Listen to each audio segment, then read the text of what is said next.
Next up, let's go visit Angola in southwestern Africa, specifically the tale of two kingdoms, the Congo and the Ndongo.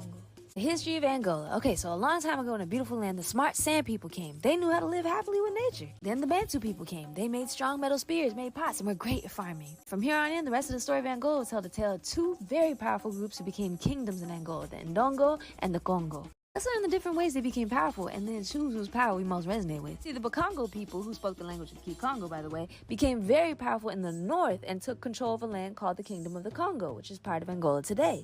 They asked farmers to give them some crops as taxes to keep their land safe. Then they traded the crops with other places. Okay, cool. So in the south, there was the Kingdom of the Ndongo, led by the Angolas. They traded the farmers' crops too. But soon, people from Portugal and Europe heard about the rich kingdoms and came to take control. They brought 100 people and 400 soldiers and set up their own cities. They also brought new ideas about how people should pray. Sadly, the Congo Kingdom worked with the people from Portugal. They took people from their families and sold them to Brazil for weapons. They also stopped their own ways and started following the new ways of the invaders. Was this the right thing to do? Now let's hear the story of the Mbundu people. They were deeply gifted in horticulture. Like, that means they knew how to grow many things on the lands. They lived in the south of the Congo with clear rivers and trees that seemed to talk in the wind. Their kingdom was called Ndongo. It was ruled by kings and queens called Angolas. That is where the name Angola comes from. So one of the Ndongo kings, a Mbundu man named Kiluanje, was built different from the Congo. See, he knew how gifted his people were and wanted to keep his land safe from the likes of Portugal. With the help of his friends from nearby kingdoms, he kept the strangers away for many years. But sadly, one day those invading strangers caught him and took him far away to a place called Luanda, where they did something very mean to him.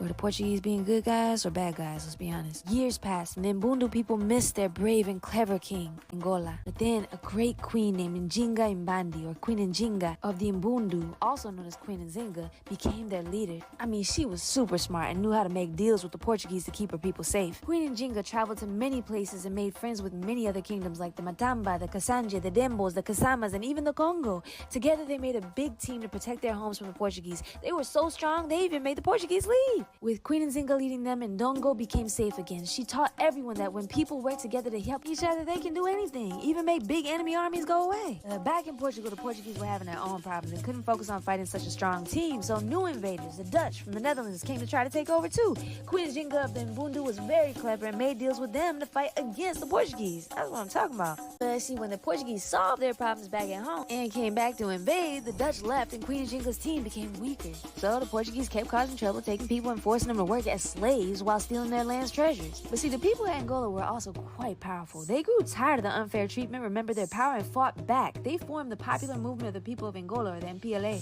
and the Portuguese tried hard to stop them. And guess what? The people of Angola were so powerful and vocal that even leaders from Cuba heard about their work and came to help Angolans fight against their invaders just like they had to learn to. That's that global solidarity I'm talking about. Y'all know about that? Y'all should know about that. People of Angola celebrated their brave leaders, remembering how they used smart ideas and made strong friendships to keep their kingdom safe. They named the new country after those brave, unified leaders of the Mbundu people, Angolas. Angola would be their new unified country. What's the lesson we can learn from the different kingdoms and rulers of Angola? Which Angola would you rather be and have making decisions for your people? May we keep learning from history.